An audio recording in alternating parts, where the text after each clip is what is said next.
Good afternoon दोस्तों, स्वागत है आपका 26 अक्टूबर 2023 आपकी अपनी फूल पत्ती वाली क्लास में, जिसमें चर्चा करेंगे रोज की तरह करंट अफेयर से जुड़े 10 महत्वपूर्ण सवाल जो आपकी प्रतियोगी परीक्षाओं के लिए काफी महत्वपूर्ण होने वाले हैं। दोस्तों, यदि आपने हमारे पिछले करंट अफेयर के वीडियोज नहीं देखे हैं तो वो भी आप जरूर से देखें, जिसका लिंक इस वीडियो के नीचे कमेंट सेक्शन में मिल जाएगा। वीडियो के लास्ट में जो कल के 10 क्वेश्चन हैं हम उनका भी रिविजन करने वाले हैं, इसलिए आप वीडियो को लास्ट तक जरूर देखें। वीडियो काफी इंपॉर्टेंट होने वाला है। दोस्तों, यदि आप चैनल पर नए हैं तो प्लीज चैनल को सब्सक्राइब करें। यदि आपको वीडियो पसंद आता है तो प्लीज वीडियो को लाइक भी करें और इस वीडियो को ज्यादा से ज्यादा अपने दोस्तों के साथ में शेयर करें। तो बिना किसी देरी के स्टार्ट करते हैं आज का पहला क्वेश्चन। पहला क्वेश्चन है, एशियाई पैरा गेम्स 2023 में एक ही संस्करण में 2 स्वर्ण पदक जीतने वाले पहले भारतीय कौन है? तो आप सभी को भली भांति पता है कि एशियाई पैरा गेम्स 2023 है, इनका आयोजन चीन के हांगझो में हो रहा है। चौथे क्रम का एशियाई पैरा गेम्स है, इनका आयोजन हो रहा है और इस प्रतियोगिता में 2 स्वर्ण पदक है जो जीते गए हैं, ये अंकुर धामा के द्वारा जीते गए हैं। अंकुर धामा ने 1500 मीटर और 5000 मीटर दौड़ में स्वर्ण पदक जीते गए हैं। तो एक ही संस्करण में 2 स्वर्ण पदक जीतने वाले अंकुर धामा है जो भारत के पहले एथलीट बने हैं, तो यह आपको ध्यान रखना है। और इस प्रतियोगिता में सुमित अंतल और सुंदर सिंह गुर्जर है, इनके द्वारा भाला फेंक में वर्ल्ड रिकॉर्ड है जो अपनी कैटेगरी में बनाया गया है और साथ ही गोल्ड मेडल वर्ल्ड रिकॉर्ड के साथ में इनके द्वारा जीता गया है, तो ये भी आपको ध्यान रखना है। कुछ ललन टो बातें और ध्यान रखेंगे।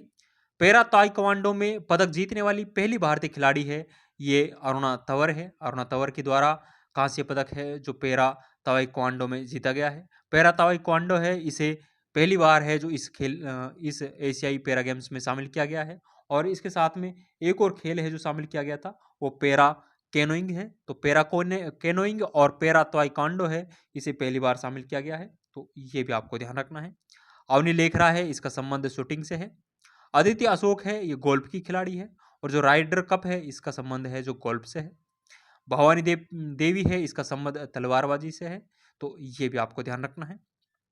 दोस्तों, आगे बढ़ने से पहले मैं आपको बता दूं, इन सभी 10 क्वेश्चन की जो पीडीएफ है वो हमारे टेलीग्राम चैनल जेन स्टॉक पर मिल जाएगी, जिसका लिंक इस वीडियो के नीचे कमेंट सेक्शन में दिया हुआ है। यहाँ जाकर आप ये पीडीएफ डाउनलोड कर सकते हो।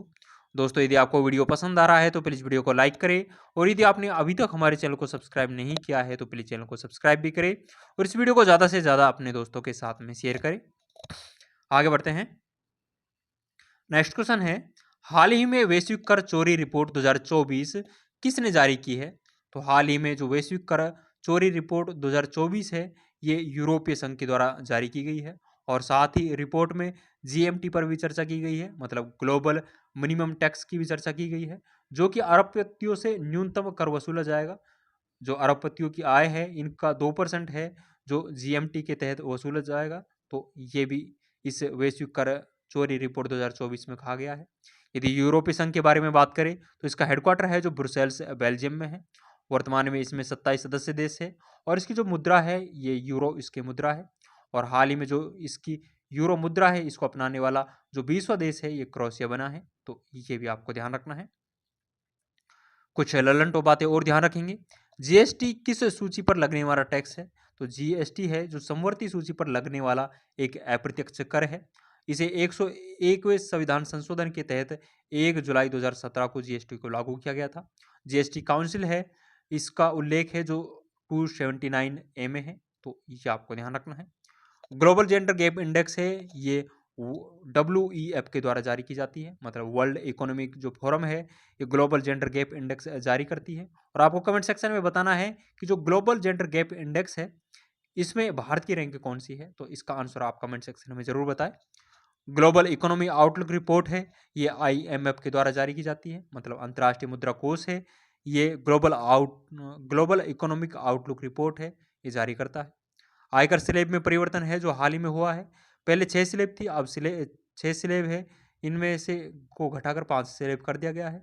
और पहले 2.5 लाख रुपए तक की जो आय थी ये कर मुक्त थी, अब इसे बढ़ाकर 3 लाख रुपए तक की आय है जो कर मुक्त कर दी गई है, तो ये भी आपको ध्यान रखना है। नेक्स्ट क्वेश्चन देखेंगे। हाल ही में 7वीं फ्यूचर इन्वेस्टमेंट इनिशिएटिव कहाँ हुई है? तो हाल ही में जो 7वीं फ्यूचर इन्वेस्टमेंट इनिशिएटिव है ये रियाद सऊदी अरब में हुई है और इसमें भारत की तरफ से जो भाग लिया है ये पीयूष गोयल के द्वारा भाग लिया गया है। और इसकी जो थीम रही है द न्यू कैंपस है जो इसकी थीम रही है, मतलब द न्यू कंपास है जो इसकी थीम रही है। कुछ ललन टो बातें और ध्यान रखेंगे। रब अल खाली मरुस्थल है, ये सऊदी अरब में है, जो कि विश्व का सबसे बड़ा बालू मरुस्थल है। अल महफूद मरुस्थल सऊदी अरब में है। अल मोहद अल हिंदी जो युद्ध अभ्यास है, ये भारत और सऊदी अरब के मध्य में आयोजित होता है। फारस की खाड़ी और लाल सागर से सीमा बनाने वाला एकमात्र देश है ये अरब सागर है, तो ये आपको ध्यान रखना है। नेक्स्ट क्वेश्चन है, हाल ही में अत्यंत दुर्लभ पूर्वी आस्प्रे गिद्ध का सफल प्रजनन कहाँ हुआ है? तो हाल ही में अत्यंत दुर्लभ पूर्व आस्प्रे गिद्ध का जो सफल प्रजनन हुआ है यह ऑस्ट्रेलिया में हुआ है। कुछ ललन टो बातें और ध्यान रखेंगे। गेट बैरियर रीफ है ये ऑस्ट्रेलिया में है। गिब्सन मरुस्थल है जो ऑस्ट्रेलिया में है। कार्ल गुरली और कुलगार्डी जो खदान है, जो कि मतलब गोल्ड की खदान है और ये ऑस्ट्रेलिया में है। डाउन्स घास का मैदान है ये ऑस्ट्रेलिया में है। ग्रेट डिवाइडिंग रेंज है ये ऑस्ट्रेलिया में है। और ग्रेट डिवाइडिंग रेंज की जो सबसे ऊंची चोटी है ये माउंट कोसिस्को है। नेक्स्ट क्वेश्चन है, दुनिया का सबसे बड़ा न्यूट्रोकण डिटेक्टर ट्राइडेंट का निर्माण कौन करेगा? तो हाल ही में सबसे बड़ा न्यूट्रोकण डिटेक्टर ट्राइडेंट का निर्माण है ये चीन के द्वारा किया गया है, जो कि इसे पश्चिमी जो प्रशांत महासागर है यहाँ पर स्थापित करेगा। न्यूट्रो के बारे में पता लगाने के लिए इस ट्राइडेंट का निर्माण किया गया है। इसे भूतकण के नाम से भी जाना जाता है और यह है आवेश रहित और बहुत कम इसका द्रव्यमान होता है। विश्व का सबसे बड़ा न्यूट्रो वेधशाला है ये अंटार्कटिका में है। और भारत की जो न्यूट्रो वेधशाला है ये थेनी जिला तमिलनाडु में है, तो ये भी आपको ध्यान रखना है। कुछ लल्लनटो बातें और ध्यान रखेंगे। लीगो वेधशाला है जो कि गुरुत्वाकर्षण तरंग से संबंधित है और ये हिंगोली महाराष्ट्र में है। चीन का शौक है ये हागो नदी को कहा जाता है और बिहार का शौक है ये कोसी नदी है।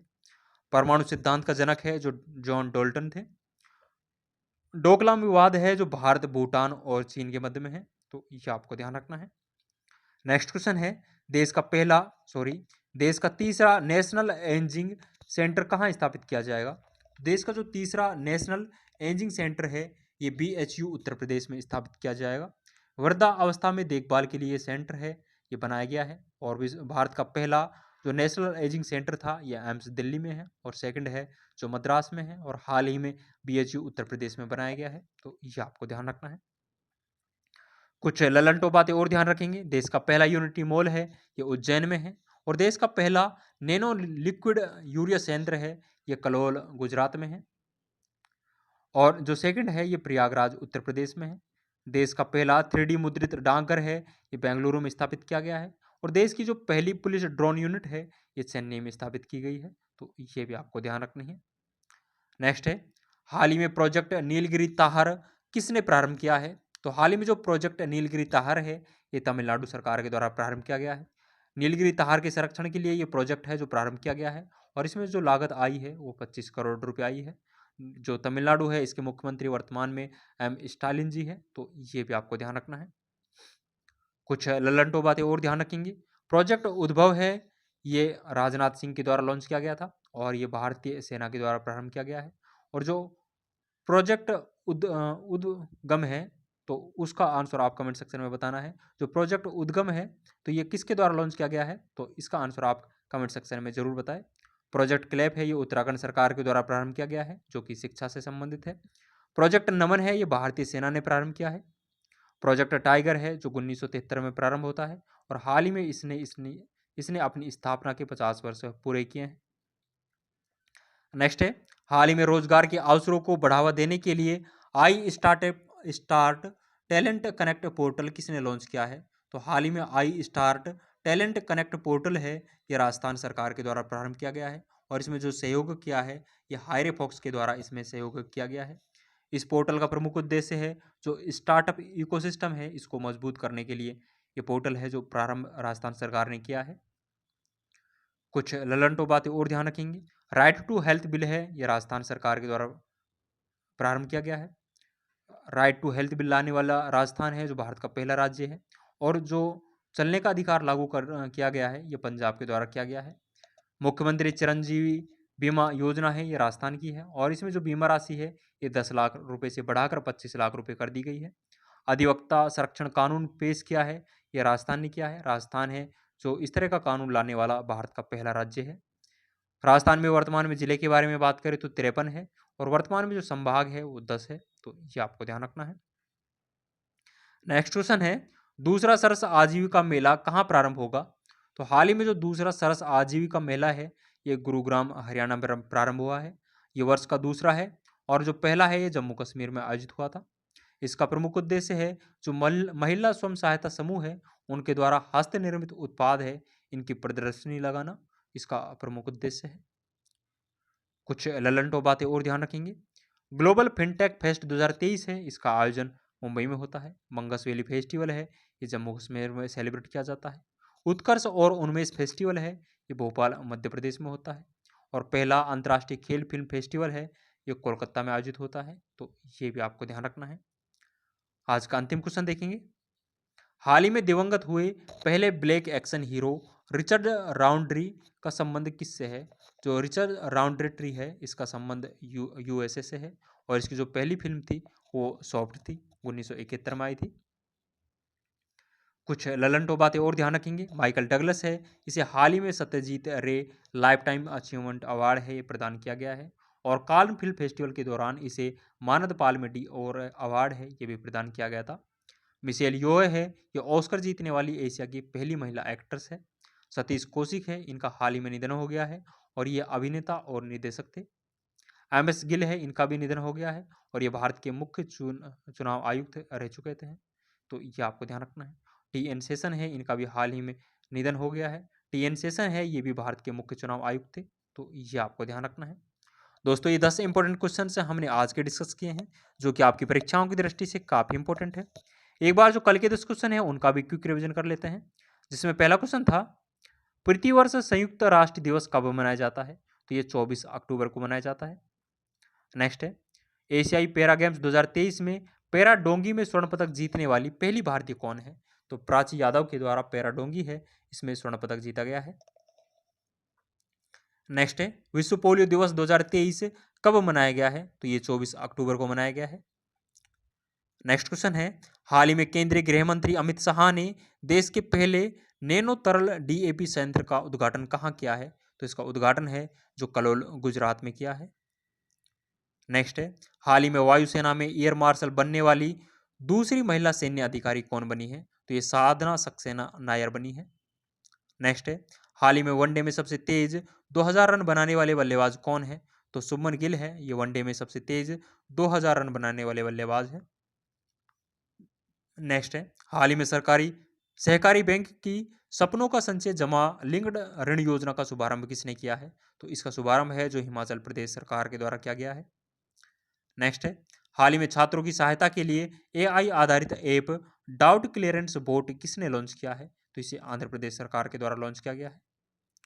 नेक्स्ट है, 54वां भारतीय अंतर्राष्ट्रीय फिल्म समारोह कहाँ आयोजित हुआ है? तो इसका आयोजन नवंबर 2023 में गोवा में होने वाला है। अंतिम क्वेश्चन है, हाल ही में गाजा संघर्ष पर शांति शिखर सम्मेलन कहाँ हुआ है? तो गाजा पर जो शांति शिखर सम्मेलन है, गाजा संघर्ष पर शांति शिखर सम्मेलन है, ये मिस्र के काहिरा में हुआ है, तो ये भी आपको ध्यान रखना है। दोस्तों हमने आज के और कल के 10 इंपॉर्टेंट क्वेश्चंस डिस्कस किए हैं जो आपकी परीक्षाओं की दृष्टि से काफ़ी इंपॉर्टेंट है। आज के सभी 10 क्वेश्चंस की जो पीडीएफ है वो हमारे टेलीग्राम चैनल जीनेस्टॉक पर मिल जाएगी, जिसका लिंक इस वीडियो के नीचे कमेंट सेक्शन में दिया हुआ है। यहाँ जाकर आप ये पीडीएफ डाउनलोड कर सकते हो। दोस्तों यदि आपको वीडियो पसंद आया है तो प्लीज़ वीडियो को लाइक करें और यदि आपने अभी तक हमारे चैनल को सब्सक्राइब नहीं किया है तो प्लीज़ चैनल को सब्सक्राइब भी करें और इस वीडियो को ज़्यादा से ज़्यादा अपने दोस्तों के साथ में शेयर करें। आज के लिए बस इतना ही, मिलते हैं नेक्स्ट वीडियो में। थैंक यू, जय हिंद।